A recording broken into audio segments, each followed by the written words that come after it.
Hello and welcome to economics explorers. आज हमारी पहली क्लास रहेगी, तो आज से हम जो भी स्टार्ट करेंगे वो बेस होगा। तो बेस होगा 11th-12th से ही बनता है, वो ही हम शुरू से लेकर एंडिंग तक जितने भी इकोनॉमिक्स के सब्जेक्ट हैं 11th-12th में वो कवर करेंगे। तो आज हमारा पहला टॉपिक रहेगा माइक्रो इकोनॉमिक्स एंड उसके बाद हम यूजीसी नेट और इंडियन इकोनॉमिक सर्विसेज के तरफ जाएंगे, मतलब हायर उस पर हम बाद में जाएंगे। पहले हम बेस से स्टार्ट करते हैं, जो हमारा 12th का है 11th का है। उसके अंदर हम जितनी भी चीजें हैं, मैं हर चैप्टर की आपको समरी देती चलूंगी, मतलब बिग ओवरव्यू, कि आपको जो टर्म्स हैं वो वापस से रिवाइव हो जाए या जिसने नहीं पढ़ा उसको समझ आ जाए। तो आप देख सकते हैं, बिल्कुल बेस से स्टार्ट करेंगे। तो आज हम माइक्रो इकोनॉमिक्स पढ़ेंगे, उसके जितने भी चैप्टर्स हैं उनकी समरी 1 by 1 एवरी क्लास में आपको दे दी जाएगी। Okay, so let's start with micro economics. Economics के बेसिकली हम नींव बोल सकते हैं, तो ये बहुत इंपॉर्टेंट सब्जेक्ट है। इसके अंदर आगे हायर लेवल पे मैथ्स भी आती है, इसके न्यूमेरिकल्स भी आते हैं, ये बहुत ट्रिकी भी हो जाता है, बट हमें उसके लिए बेस समझना बहुत इंपॉर्टेंट है। ये 12th क्लास का मैं समझाऊंगी जितना भी है। तो आप ये 11 चैप्टर्स है इसके अंदर। पहला है हमारा इंट्रोडक्शन, दूसरा कंज्यूमर इक्विलिब्रियम, तीसरा डिमांड, चौथा इलास्टिसिटी ऑफ डिमांड, पांचवा प्रोडक्शन फंक्शन, छठा cost, 7th revenue, 8 producers equilibrium, 9th supply and 10 main markets form, 11th price determination with simple applications. So today we will start with introduction chapter. So हम intro से start करेंगे। तो what is an economy? Economy is a system which provide people the means to work and earn a living. Economy हमारे हिसाब में एक वो चीज है जो लोगों को एक जरिया देती है पैसे कमाने का और जीने का। मतलब हम economy is mostly about money. तो अब इसमें हम बात करते हैं 3 essential economic activity which provide living to the people. वो ऐसी 3 कौन सी असेंशियल एक्टिविटी है जिससे लोगों का घर चलता है, उनका जीना मरना उससे है। किस चीज से? सबसे पहला प्रोडक्शन, प्रोडक्शन अनाज उगाना, सब कुछ प्रोड्यूस करना। एंड देन कंजम्पशन, हमें खाना, उस चीज को हम खाते हैं। कोई सामान है, अगर वो बिकेगा नहीं तो इकोनॉमी चलेगी कैसे? एंड थर्ड इज इन्वेस्टमेंट और कैपिटल फॉर्मेशन, किसी भी चीज में इन्वेस्ट करना। अगर मशीनों में किसी ने अगर इन्वेस्ट नहीं किया होता आज, तो हमारे पास बहुत सी चीजें हैं जो हम पे नहीं होती। लाइक हमारे पास कपड़े हैं, बहुत सारी चीजें हैं वो हम पे नहीं होती। तो why study economics? Human wants are more than available resources. Economics हमें इसलिए पढ़नी पड़ती है क्योंकि ह्यूमन की जरूरत इतनी ज्यादा है, रिसोर्सेज उतने ही कम है। हमारी मांगे कभी खत्म ही नहीं होता। अगर हमारे पास घर आ गया, सब कुछ आ गया, हम फिर भी कहेंगे कि यार नहीं ये भी होना चाहिए था, नहीं ये भी हमें चाहिए। तो इसलिए हमें इकोनॉमिक्स इसलिए पढ़नी पड़ती है कि ह्यूमन वांट्स बहुत ज्यादा और हमारे पास रिसोर्सेज बहुत स्कार्स हैं। तो हम किस तरीके से उन रिसोर्सेज को एलोकेट करेंगे, उसके लिए हमें इकोनॉमिक्स का पता होना बहुत जरूरी है कि कहाँ किस वक्त कौन सी चीज में ज्यादा इंपॉर्टेंस है, वहां हमें अपना पैसा लगाना है या वहां हमें काम करना है। उसको ही इकोनॉमिक्स बोलते हैं। सबसे बड़ा रीजन है इकोनॉमिक्स पढ़ने का scarcity. Scarcity refers to the limitation of supply in relation to demand for a commodity. मतलब सप्लाई तो कम है, जितनी उससे डबल ज्यादा डिमांड है। पेट्रोल हमारे पास उतना नहीं है जितनी उसकी डिमांड बढ़ चुकी है लोगों को, इसलिए वो महंगा होता जा रहा है। तो आगे बढ़ते हैं हम इसके। Next is alternative use of resources, means that a resource can be put to more than one use. हम एक रिसोर्स को एक से ज्यादा चीजों में काम लाते हैं, जैसे कि पेट्रोल है, इंजन मशीन्स में भी डलता है और हम व्हीकल्स में भी यूज करते हैं, और भी उसकी वैसलीन बनती है, बहुत से प्रोडक्ट्स भी बनते हैं। Economic problem, it is a problem of choice involving satisfaction of unlimited wants out of limited resources. Exactly, economics की प्रॉब्लम ही ये है कि हमारी अनलिमिटेड वांट्स है और हमारे पास लिमिटेड रिसोर्सेज है। हमारे पास लैंड उतना ही है, हमारे पास सब कुछ उतना ही है, लिमिटेड है रिसोर्स। पेड़ हमारे हो गए, पेड़ तो चलो हम और ग्रो कर सकते हैं, लेकिन हमारे पास जितनी भी नदियां हैं, सब कुछ, हम पे प्योर वाटर की उतनी ही कमी है। तो हमारे पास रिसोर्सेज कम है और हमारी जो वांट्स है वो बहुत ज्यादा है, जो कभी सेटिस्फाई नहीं हो सकती। तो reasons for economic problem, reasons क्या है इकोनॉमिक प्रॉब्लम के? इकोनॉमिक प्रॉब्लम के रीजंस है स्कार्सिटी ऑफ रिसोर्सेज, रिसोर्सेज की कमी होना, like land, labour, capital. Unlimited human wants, हमारी मांगे बहुत ज्यादा है, हमारी वांट्स कभी खत्म ही नहीं, तो ये भी हो जाए वो भी हो जाए, हमारी वांट्स बहुत ज्यादा है। एंड ऑल्टरनेटिव यूज, एक पेट्रोल का उससे एक से ज्यादा यूज है, एक रिसोर्स का एक यूज तो है, उसके अलावा भी बहुत यूज है। जैसे कि हम पेड़ है, वो हमें उसका काम जो है वो तो वो कर ही रहा है, उसका यूज है, उसका उसके अलावा भी काम है, ऑक्सीजन देना, ये सब, ये फ्लावर्स वगैरह सब कुछ वो हमें दे रहा है, बट उसके अलावा भी हम उससे लकड़ियां और भी चीजें ले रहे हैं। तो एक रिसोर्स का और ऑल्टरनेटिव यूजेस है। सो हम आगे बढ़ते हैं इंट्रोडक्शन की तरफ। अभी हम इसमें माइक्रो और मैक्रो में डिफरेंस समझेंगे। माइक्रो एक तरीके से नैरो कॉन्सेप्ट है और मैक्रो एक ब्रॉडर कॉन्सेप्ट है। कॉन्सेप्ट का डिफरेंस है, माइक्रो इंडिविजुअल लेवल पे बात करते हैं और मैक्रो एज अ होल। जैसे कि मैं एग्जांपल से भी आपको समझा सकती हूँ। इंडिविजुअल इनकम, इंडिविजुअल की इनकम निकालना, और नेशनल इनकम, मैक्रो बात करेगा नेशनल इनकम की, जो कि एज अ होल होगी, सबकी ओवरऑल इनकम निकालना। तो हम माइक्रो इकोनॉमिक्स के डिफरेंस और मैक्रो इकोनॉमिक्स के समझते हैं। पहला हमारा है means, it studies the behaviour of individual units of an economy. ये इंडिविजुअल का बिहेवियर को आइडेंटिफाई करता है, उसको स्टडी करता है। जैसे मैंने आपको बताया इंडिविजुअल इनकम, एक इंसान की कितनी इनकम है, एक एक कितना आउटपुट आ रहा है एक यूनिट से, वो देखते हैं। And macro economics studies the behaviour as a whole, वो पूरा उसका एक होल का बिहेवियर समझता है। लाइक नेशनल इनकम, कि क्या इंडिया में कितनी इनकम बढ़ी कितनी कम हुई, not individual. And micro economics का दूसरा डिफरेंस है, डिमांड एंड सप्लाई पे फोकस करता है। इसके टूल्स हैं, ये है aggregate demand and aggregate supply, ये एग्रीगेट पे फोकस करता है। नेक्स्ट माइक्रो इकोनॉमिक्स में ऑब्जेक्टिव है determine price of a commodity और फैक्टर्स ऑफ प्रोडक्शन। ये प्राइस ऑफ अ कमोडिटी को फाइंड आउट करता है एंड फैक्टर्स ऑफ प्रोडक्शन को। और डिटरमाइन मैक्रो इकोनॉमिक्स में determine income and employment level of the economy, ये डिटरमाइन करता है income and employment level of the economy. इसको हम प्राइस थ्योरी के नाम से भी जानते हैं, माइक्रो इकोनॉमिक्स को, एंड मैक्रो इकोनॉमिक्स को income and employment theory. And examples तो मैंने आपको डिफाइन कर ही दिए थे। इंडिविजुअल लेवल पे माइक्रो इकोनॉमिक्स देखता है चीजों को छोटे से छोटा, like individual income, individual output. Macro economics देखता है national income and national output. अब ये दोनों एक दूसरे को कॉम्प्लीमेंट भी करते हैं। लाइक बिना माइक्रो इकोनॉमिक्स के मैक्रो इकोनॉमिक्स कुछ नहीं है, मैक्रो इकोनॉमिक्स के बिना माइक्रो इकोनॉमिक्स कुछ नहीं है। सो माइक्रो, अगर इंडिविजुअल इनकम हमें नहीं पता होगी किसी एक इंसान की, so how can we find out the national income? So that's why they complement each other. So आगे बढ़ते हैं इसमें हम। अभी मैं आपको बताने वाली हूँ एलोकेशन ऑफ रिसोर्सेज, कैसे हम एलोकेट कर सकते हैं रिसोर्सेज को अपने मैक्सिमम ऑप्टिमाइजेशन पर। मतलब हम एलोकेशन ऑफ रिसोर्सेज का मतलब ये होता है, मैं आपको पढ़ के बताती हूँ। It refers to the problem of assigning the scarce resources in such a manner so that maximum wants of the societies are fulfilled. मतलब हम ऐसे रिसोर्सेज को असाइन करें उस वे में कि उसका मैक्सिमाइज हम पूरा ऊपर तक उसको यूज कर लें, और जिससे सभी सोसाइटी की नीड्स फुलफिल हो जाए। मतलब हम किसी भी रिसोर्सेज को अच्छे से फुलफिल करके ही यूज करें, उसकी मैक्सिमाइजेशन तक, ऐसे वो बेकार ना जाए। लाइक पेट्रोल है, कहीं पड़ा हुआ है, गिर गया, उसका हम पूरी तरीके से यूज नहीं कर रहे, तो इसलिए हम उसको उस तरीके से यूज करें कि उसका मैक्सिमम यूज हो और लोगों तक पहुंचे। तो अभी हम आते हैं हम central problems of an economy. Central problems of economy है what to produce, how to produce and for whom to produce.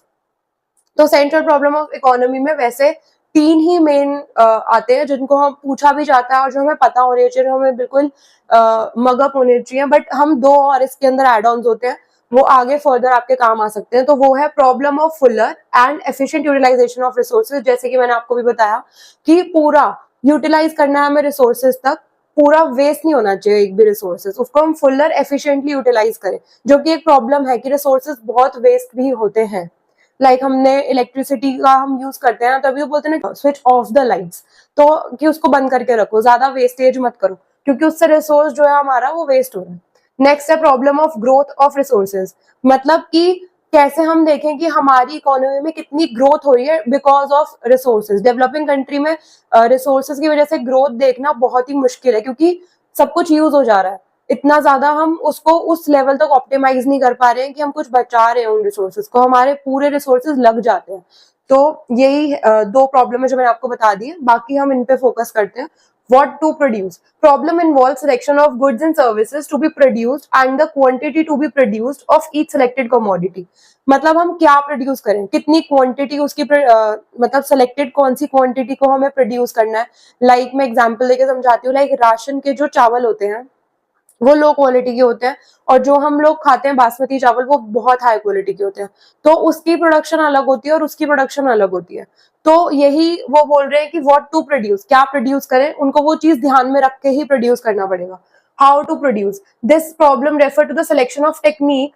Technique मतलब लेबर इंटेंसिव टेक्निक और capital intensive technique to be used for production of goods and services. कैसे उनको produce करें, ज्यादा उस काम में लेबर लगेगी या ज्यादा उस काम में कैपिटल लगेगी, ये भी हमें डिफरेंस पता होना चाहिए कि इस काम में ज्यादा लेबर का काम है और ये काम ज्यादा टेक्निकल वर्क है। तो उसके हिसाब मतलब लेबर इंटेंसिव टेक्निक्स होती हैं जिसके अंदर लेबर ज्यादा वर्क करती है, कैपिटल का कम यूज होता है मशीन्स का। Capital incentive techniques vice versa, capital ज्यादा यूज होती है और लेबर का कम यूज होता है। फॉर होम टू प्रोड्यूस, अब हमारी प्रॉब्लम ये कि किसके लिए प्रोड्यूस करना है हमें ये सब। हमें पता है कि हमें जो लो क्वालिटी राइस है वो हम उन गरीबों को दे सकते हैं, उन लोगों को दे सकते हैं जो बिलो पॉवर्टी लाइन आते हैं, जो गरीब है बेसिकली, जैसे कि जो राशन की शॉप्स में बिकते हैं, तो वो हम वो चावल वहां दे सकते हैं। और जो हमारे हाई क्वालिटी राइस बनेंगे वो हम हायर फैमिलीज एंड उन सबको दे सकते हैं।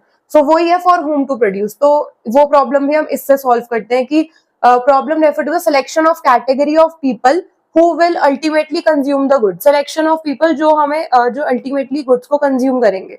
सबसे पहला good produce for poor, rich, more poor और very poor। opportunity cost, opportunity cost is the cost of next best alternative foregone। इसके अंदर ये होता है कि हम अपनी किसी भी एक चीज को छोड़ रहे हैं दूसरी चीज के लिए, तो उसकी जो हम लॉस का जो फैक्टर आता है उसको हम अपॉर्चुनिटी कॉस्ट कहते हैं। जैसे कि फॉर एन एग्जाम्पल, जैसे कि मेरी अभी एक जॉब है जिसमें मेरे को 30,000 रुपए सैलरी मिल रही है, बट वहां पे मेरे को कोई भी इन्वायरमेंट अच्छा नहीं है वहां का, ना मेरे को लाइफ टाइम सिक्योरिटी मिल रही है, कुछ भी नहीं है। और दूसरी ही तरफ मेरे को एक 25,000 की जॉब मिल रही है जिसके अंदर मेरे को लाइफ टाइम सिक्योरिटी मिल रही है, सब कुछ, हर फैसिलिटीज है वहाँ, हेल्थ इंश्योरेंस है, हर चीज मिल रही है। तो मैं वो अडॉप्ट करती हूँ। तो जो मैं इस जॉब को छोड़ूंगी तो वो होगा 5,000 का मेरा अपॉर्चुनिटी कॉस्ट। तो उसी को ही बोलते हैं हम अपॉर्चुनिटी कॉस्ट। नेक्स्ट है PPF, production possibility frontier। It is a graphical representation of possible combination of two goods that can be produced with given resources and technology। इसका मतलब ये होता है कि हम एक गिवन रिसोर्सेज और टेक्नोलॉजी से किन्हीं दो गुड्स को कैसे उनकी मैक्सिमम लेवल ऑफ ऑप्टिमाइजेशन तक यूज कर सकते हैं। जैसे कि इसका हम और वर्जन पढ़ते हैं। PPF is the locus of various possible combination of two goods that can be produced with given resources. मतलब कोई भी दो गुड्स जो अपने मैक्सिमम पॉइंट पर हैं और वो उन लिमिटेड रिसोर्सेज और टेक्नोलॉजी के साथ कैसे प्रोड्यूस किए जा सकते हैं। तो पीपीएफ के अंदर हमें दो चीज को और ध्यान में रखना है, marginal opportunity cost, marginal rate of transformation. Marginal rate of opportunity cost is MOC, number of unit of combination sacrifice to gain one additional unit of another commodity। इसका मतलब ये है कि मेरे को कितनी कमोडिटीज छोड़नी पड़ेंगी दूसरी कमोडिटी को अडॉप्ट या प्रोड्यूस करने के लिए। लाइक अगर मैं टी प्रोड्यूस कर रही हूँ एक दो कमोडिटी की, और मेरे को अब कॉफी प्रोड्यूस करनी है, तो कॉफी एक यूनिट कॉफी प्रोड्यूस करने के लिए मेरे को एक टी सैक्रिफाइस करनी पड़ेगी। तो उसको ही बोलते हैं MOC, marginal opportunity cost. Next is marginal rate of transformation, MRT। It is a ratio of number of units of a commodity sacrifice to gain an additional unit of another commodity. मतलब एक commodity जो हमने sacrifice करी है उसका दूसरे का ratio gain करने के लिए, तो उन दोनों का जो रेशियो होगा उसको हम बोलते हैं MRT। ये एक तरीके से स्लोप भी होता है पीपीएफ का, मार्जिनल पॉसिबिलिटी फ्रंटियर का। लाइक अभी आप देख सकते हो कि units of unit sacrifice, units gain. Like मैं टी और कॉफी का एग्जांपल ले रही थी, तो टी कितनी सैक्रिफाइस हुई कितने यूनिट से और कितनी हमें कॉफी गेन हुई। लाइक मेरे को एक टी सैक्रिफाइस हुई एक पॉइंट पे और मेरे को कितनी टी गेन हुई, एक कॉफी कितनी गेन हुई, एक कॉफी गेन हुई। तो ये हो गया हमारा मार्जिनल रेट ऑफ ट्रांसफॉर्मेशन। इसका रेशियो अगर मान लो 1:1 का है तो 1 निकल के आएगा, तो वो हमारा MRT हो गया उस स्लोप का। Let's go further in PPF. So ये उसका टेबल है और ये डायग्राम है। तो हम यहाँ से, और ये प्रॉपर्टीज है पीपीएफ की। पहले हम टेबल समझते हैं। हम जो हमने एग्जाम्पल लिया था टी और कॉफी का, वो अब हम न्यूमेरिकल फॉर्म में समझेंगे। लाइक टी है, टी 21 पहले प्रोड्यूस हो रही थी और 20, 18, 15, 11, 6, 0।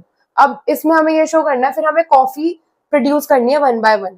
यहाँ पे हमने टी 21 है तो कॉफी अभी हम 0 प्रोड्यूस कर रहे हैं। फिर हमने एक कॉफी अडॉप्ट करी, एक कॉफी ली, तो ये 20 हो गया, मतलब एक से कम हो गया, तो वो हमने MOC लिख दिया। एक टी सैक्रिफाइस होगी एक कॉफी के लिए। फिर हमने एक कॉफी और इंक्रीज करी, 2 कॉफी हो गई, तो हमारे इसके अंदर 2 टी सैक्रिफाइस हो गई कॉफी के लिए, 2 कॉफी के लिए। तो 2 टी सैक्रिफाइस हुई तो वो MOC हो गया 2। एंड सिमिलरली सो ऑन, जितना भी हमारा सैक्रिफाइस होता गया वो हमारा MOC आ गया। अब हम MRT कैसे निकालते थे? T number of T sacrifice upon number of coffee gained. तो इसके अंदर हमारा कुछ नहीं है, नल है, और इसके अंदर हमारा एक टी सैक्रिफाइस हुई है तो एक हमारी कॉफी गेन हुई है। यहाँ पे हमारी 2 टी सैक्रिफाइस हुई है तो एक कॉफी गेन हुई है, ये रहा। यहाँ पे 3 हमने टी सैक्रिफाइस करी तो हमें जाके एक कॉफी गेन हुई। सेम इसी तरीके से है, तो ये हमारा एमआरटी रेशियो आ गया। यही हम डायग्राम में शो करते हैं। अब डायग्राम है कॉनकेव शेप का। हमने यहाँ पे सारा लिख दिया कॉफी का, और यहाँ पे हमने लिख दिया टी, तो हमने असेंबल कर दिया। ये हमारे इसके बंडल्स आ गए, GFEDCBA, ये हमारे सारे बंडल्स आ गए। तो ये हमने प्लॉटिंग कर दी है टी और कॉफी की इसमें मैप में। तो आप देख सकते हो कॉनकेव शेप बना है। AG curve shows the maximum limit of production of T and coffee. जो ये हमारा प्रोडक्शन कर्व है, ये हमारा मैक्सिमम लिमिट ऑफ प्रोडक्शन है कि हम इस मैक्सिमम लिमिट तक टी और कॉफी को प्रोड्यूस कर सकते हैं इस कर्व के ऊपर। तो ये हमारा मैक्सिमम आउटपुट लेवल है। तो कर्व आपको होपफुली समझ ही आ गया होगा। अब ये प्रॉपर्टीज है पीपीएफ कर्व की। PPF slopes downward. PPF downward slopes क्यों है? क्यों? Inverse relation between quantity of one good and another, more of more, one good can be produced only by taking resource away from the production of another good. इसका ये मतलब है कि पहली चीज तो ये इनवर्स रिलेशनशिप है दोनों में। दूसरी बात ये कि एक हमें अगर एक गेन करना है तो हमें दूसरे गुड को सैक्रिफाइस करना पड़ेगा, तो इसलिए वो डाउनवर्ड स्लोपिंग है। अब हम नेक्स्ट प्रॉपर्टी पे आते हैं। PPF is concave shaped. Concave shaped है because of increasing marginal rate of transformation. Increasing marginal rate of transformation, जो उसका सैक्रिफाइस है वो बढ़ता ही जा रहा है। जो हमारा मार्जिनल रेट ऑफ ट्रांसफॉर्मेशन है वो इंक्रीजिंग है, तो इस वजह से उसकी कॉनकेव शेप है। More and more units of one commodity are sacrifice. Same बात हो रही है कि मोर एंड मोर यूनिट्स हम टी की सैक्रिफाइस कर रहे हैं एक कॉफी के लिए। तो more and more units of one commodity are sacrifice to gain an additional unit. ठीक है, ये पूरा आपको क्लियर हो गया होगा hopefully. And next we are moving further कि अपॉर्चुनिटी कॉस्ट और पीपीएफ का क्या रिलेशन है। अपॉर्चुनिटी कॉस्ट और पीपीएफ का ये रिलेशन है कि हमने यहाँ पे 5 टी सैक्रिफाइस करी 1 कॉफी के लिए। यहाँ पे मैं आपको दिखा सकती हूँ, एफ पॉइंट पे हमने यहाँ पे 5 टी सैक्रिफाइस करी है 11 से 6 पे, सिर्फ एक कॉफी के लिए। ये देखो यहाँ पे एफ पॉइंट है, यहाँ पे हमने 5 टी सैक्रिफाइस करी सिर्फ एक कॉफी के लिए। यहाँ पे एक कॉफी के लिए हमने यहाँ पे 5 टी सैक्रिफाइस कर दी। तो ये हमारा अपॉर्चुनिटी कॉस्ट का और पीपीएफ का रिलेशन है कि हम एक चीज को सैक्रिफाइस कर रहे हैं दूसरी चीज के लिए। तो नेक्स्ट पे हम आते हैं, ये जो इसके अंदर अगर कोई भी पॉइंट होगा कहीं पे भी, तो वो होगा अंडर यूटिलाइजेशन ऑफ रिसोर्सेज, क्योंकि मैक्सिमम यूटिलाइजेशन ऑफ रिसोर्सेज तो यहाँ पे हो रहा है। पीपीएफ के आउटर जो हमने पीपीएफ बनाया उस पे हो रहा है। अगर इसके अंडर कहीं पे भी पॉइंट है या कोई भी पॉइंट है तो वो है अंडर यूटिलाइजेशन ऑफ रिसोर्सेज, मतलब रिसोर्सेज हम पूरी प्रॉपरली ऑप्टिमली यूज नहीं कर पा रहे हैं। एंड नेक्स्ट इज बाहर होगा कहीं यहाँ पे, तो वो होगा अनअटेनेबल पॉइंट। उसको हम कहीं वो अटेन ही नहीं कर सकते उस पॉइंट को, क्योंकि हमारे रिसोर्सेज इतने और इतना ही मैक्सिमम प्रोड्यूस होगा। लाइक यहाँ पे भी देख सकते हो आप, अनअटेनेबल पॉइंट, बाहर अनअटेनेबल पॉइंट है। So this is only for this video. आगे हम नेक्स्ट चैप्टर में मिलेंगे। Introduction chapter is over here. अब जो भी हमारा नेक्स्ट चैप्टर होगा उसके अंदर हम फॉरवर्ड करते हैं। And this is our first class. And please like, subscribe, comment, आप जो कर सकते हैं करिए। सब्सक्राइब तो जरूर कीजिए अगर आपको, और बेल आइकन दबाना ना भूले। आपको अपडेट्स जल्दी से जल्दी मिलती रहेंगी।